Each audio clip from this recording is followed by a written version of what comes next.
delicious. It is spicy, salty, umami, and full of texture.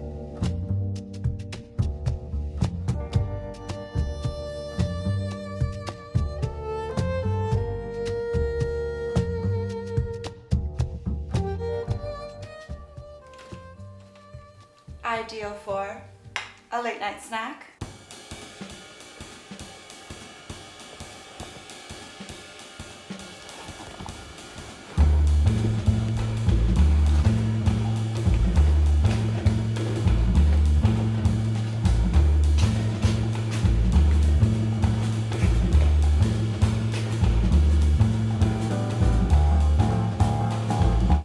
A hangover cure.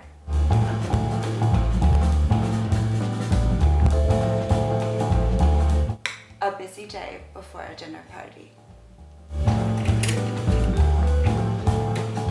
And the most important part of these noodles is the marriage of tahini with green chili.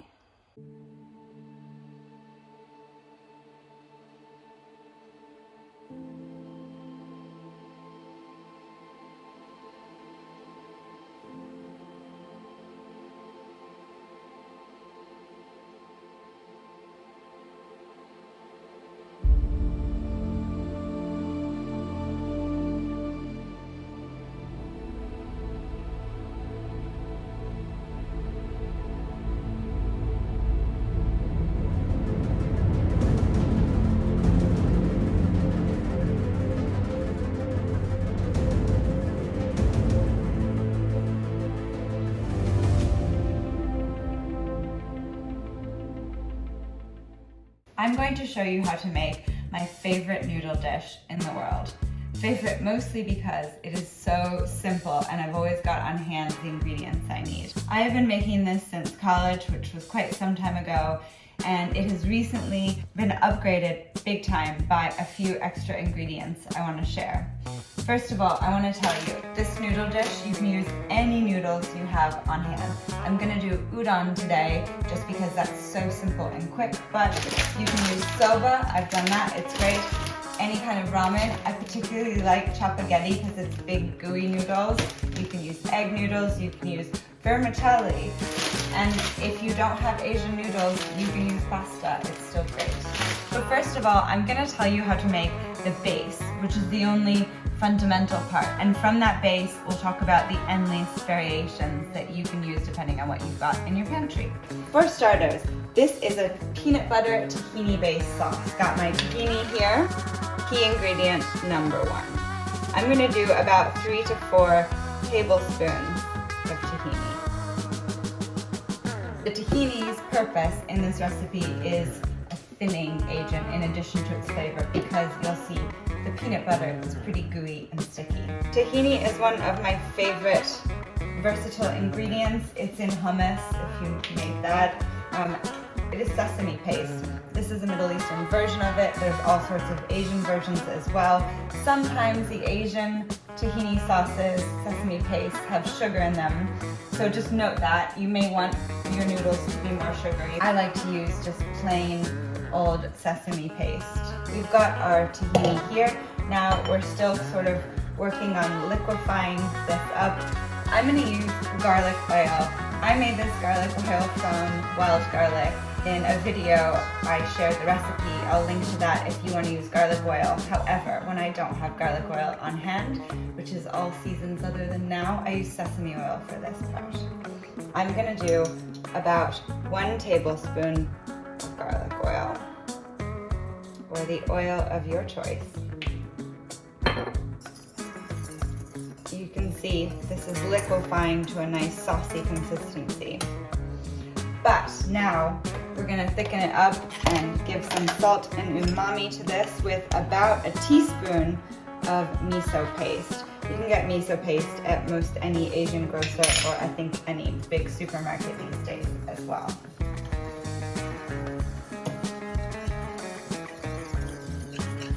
Another classic part of this recipe is peanut butter.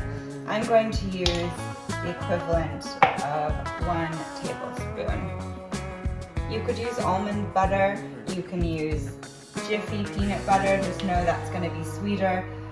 This is just like plain peanuts. I find it interferes least with the flavor, but honestly, the point of this dish is to use what you've got on hand. At this stage, it's gonna be a bit gloopy, and you might want a spatula to kind of mix it around. I happen to use crunchy peanut butter, so my noodles are gonna have pieces of peanut in them, which is totally cool. Another recent addition that I have learned to add and really enjoy is juice from jalapenos. You don't need this, the base is sort of in here, but we're gonna add probably a teaspoon of jalapeno juice. To me, the pièce de résistance of this entire dish, which is only a new addition in my recipe, is green chili paste. This and tahini combined make magic. You can get this in kind of endless variety forms. You can get a version of this at Mexican grocers. This is a Moroccan one. But honestly, lots of types of green chili out there. Just a green chili with this mix, it's fantastic. I'm gonna use a generous teaspoon of the green chili paste.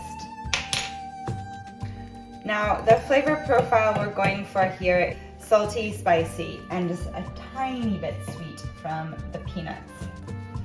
So we're getting a sort of thick, gloopy consistency here.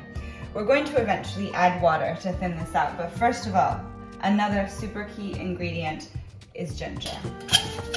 And I'm just going to generously grate probably between a teaspoon and a tablespoon of ginger.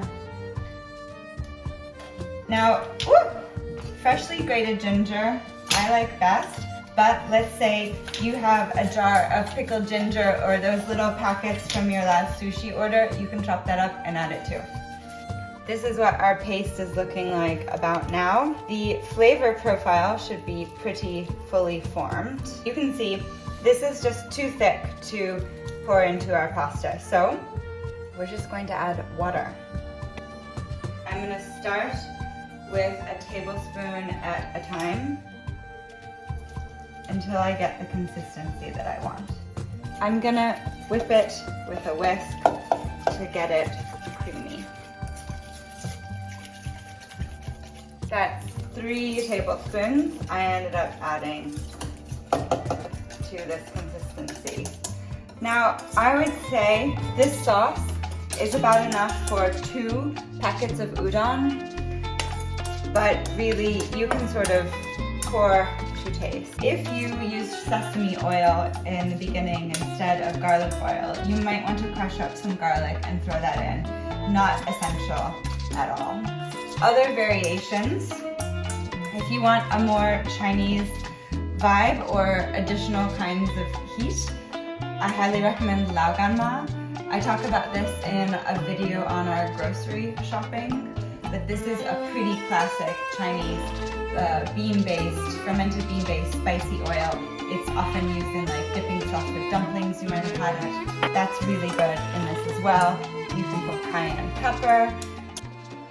For the udon noodles, you really don't need to cook them long. Bring a pot to a boil, open the packet and pour them in. Then just simmer until they break apart, or you can even break them apart yourself with a pair of chopsticks like I did. Then strain it out, definitely no more than 2 minutes, and you're good to go. That is pretty much the consistency that I want. We've got our newly cooked udon and our paste.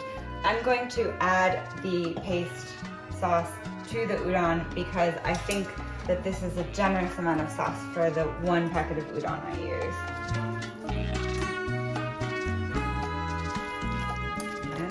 Just sort of mix. I actually think that's pretty good. I just want it well coated. I don't want it to be too heavy. Final bit. Prepare ourselves a proper plate. All right. And I've got here a garnish of scallions. I also recommend, if you like it, cilantro. And if you have it and want to be extra fancy and delicious, some nori.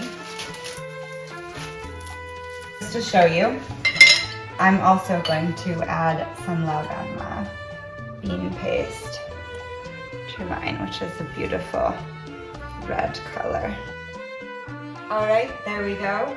Pretty fancy looking for a noodle dish that is made of so few ingredients so fast, and you don't even really need to cook it. Let's take a bite. It's gonna be my dinner tonight. Here, because I wanted to show you how versatile this dish is a version I made with soba. Leave me a comment if you try a variation on this, and don't forget to like and subscribe. See you next week.